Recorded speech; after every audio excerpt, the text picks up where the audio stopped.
Assalamualaikum warahmatullahi wabarakatuh. Perkenalkan, nama saya Ataya Rifa Karimah dengan NPM 202321500100. Hari ini saya akan bawakan materi tentang bahan ajar model ADI.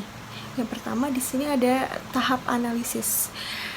Tahap analisis ada pendahuluan. Di sini ada model ADI adalah model pengembangan pembelajaran yang terdiri dari 5 tahap utama. Yang pertama ada analisis, desain, perancangan, development, pengembangan, implementasi, evaluasi. Tahap analisis merupakan fondasi utama karena menentukan arah dan kualitas tahap-tahap selanjutnya. Tahap analisis bertujuan untuk mengidentifikasi kebutuhan pembelajaran, karakteristik peserta didik, serta kondisi pembelajaran agar solusi yang dirancang benar-benar mendapatkan poin yang tetap sasarannya. Selanjutnya di sini ada yang B, pengertian tahap analisis. Tahap analisis adalah mengkaji, mengumpulkan informasi yang berkaitan dengan yang pertama ada masalah pembelajaran, yang kedua kebutuhan belajar, yang ketiga karakteristik peserta didik, yang keempat tujuan pembelajaran, yang kelima ada lingkungan dan sumber belajar. Hasil dari tahap ini untuk menjadi dasar menyusun desain pembelajaran yang menjadi efektif dan relevan untuk peserta didik. Selanjutnya yang C, di sini ada tujuan tahap analisis. Tahap analisis dalam metode ADI bertujuan untuk yang pertama, mengetahui kesenjangan antara kondisi pembelajaran yang ada yang diharapkan. Maksud itu kayak dia melihat kondisi tentang pembelajaran yang akan diharapkan tuh nanti kedepannya akan seperti apa gitu. Yang kedua di sini ada mengidentifikasi kebutuhan belajar peserta didik.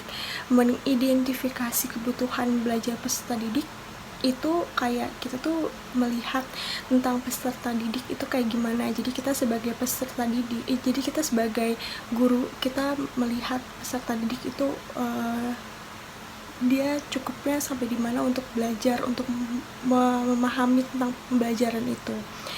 Yang ketiga ada menentukan kompetensi atau tujuan pembelajaran. Jadi dia tuh kayak bertujuan untuk melihat potensi anak ini tuh tujuannya sampai mana, kayak potensi anak ini tuh sampai mana gitu. Yang keempat di sini ada mengetahui karakteristik peserta didik.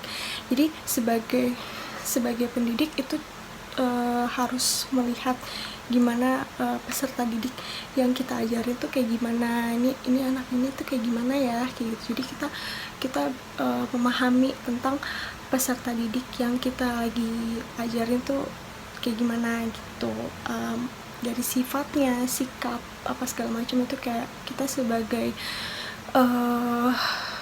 pendidik kita ya sedikit harus mengetahui karakteristik peserta didiknya.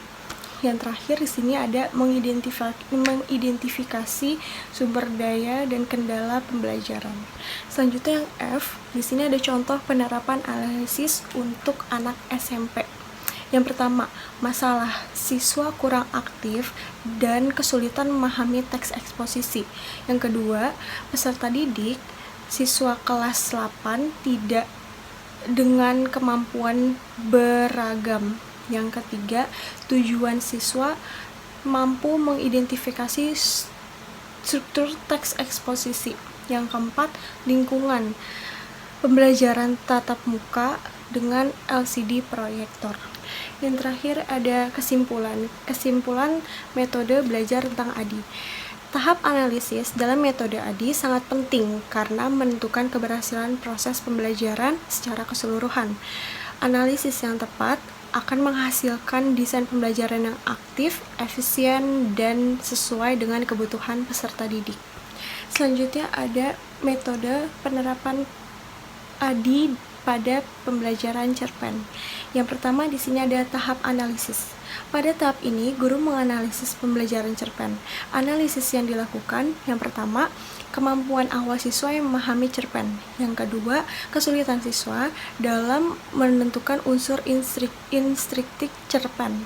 Yang ketiga, karakteristik siswa dalam minat baca dan gaya belajar. Yang keempat di sini ada kesulitan siswa dalam mempelajari materi tentang cerpen. Contoh siswa yang kesulitan dalam memahami cerpen ada di tema, alur, dan amanat cerpen. Yang kedua, di sini ada tahap desain. Guru merancang pembelajaran cerpen berdasarkan hasil analisis. Yang pertama, di sini menentukan tujuan pembelajaran. Yang kedua, menyusun indikator pencapaian kompetensi. Yang ketiga, menentukan metode pembelajaran yang akan didiskusikan dan dipelajari. Yang keempat, merancang evaluasi. Di sini contohnya pembelajaran yang akan dikasih ke peserta didik adalah mengidentifikasi unsur intrinsik cerpen dengan tepat. Selanjutnya ada tahap development. Guru membagikan bahan ajar dan media pembelajaran cerpen, menyusun modul cerpen. Yang kedua, menyiapkan teks cerpen. Yang ketiga, membuat lembar kerja peserta didik. Yang keempat, menyiapkan media pendukung, slide atau video. Yang nomor 4 ada tahap implementasi. Yang pertama, guru membagikan hasil cerpen. Yang kedua, siswa membaca cerpen secara sendiri atau mandiri. Yang ketiga, diskusi kelompok mengenai unsur cerpen. Yang keempat, presentasi hasil diskusi. Yang nomor 5, tahap evaluasi. Jenis evaluasi yang pertama ada teks tertulis, pilihan ganda atau uraian. Yang kedua, penugasan analisis cerpen. Yang ketiga, refleksi siswa. Contoh kegiatan pembelajaran cerpen berbasis ADI. Yang pertama, analisis, desain, pengembangan, implementasi, dan evaluasi. Kesimpulan metode ADI adalah metode ADI sangat efektif digunakan dalam pembelajaran cerpen karena membantu guru merancang pembelajaran secara sistematis dan terarah. Dengan menerapkan ADI, pembelajaran cerpen menjadi lebih mudah, terstruktur, menarik, dan mudah dipahami oleh siswa. Baik, segitu aja yang bisa saya sampaikan dengan pembelajaran metode ADI. Sekian dari saya. Wassalamualaikum warahmatullahi wabarakatuh.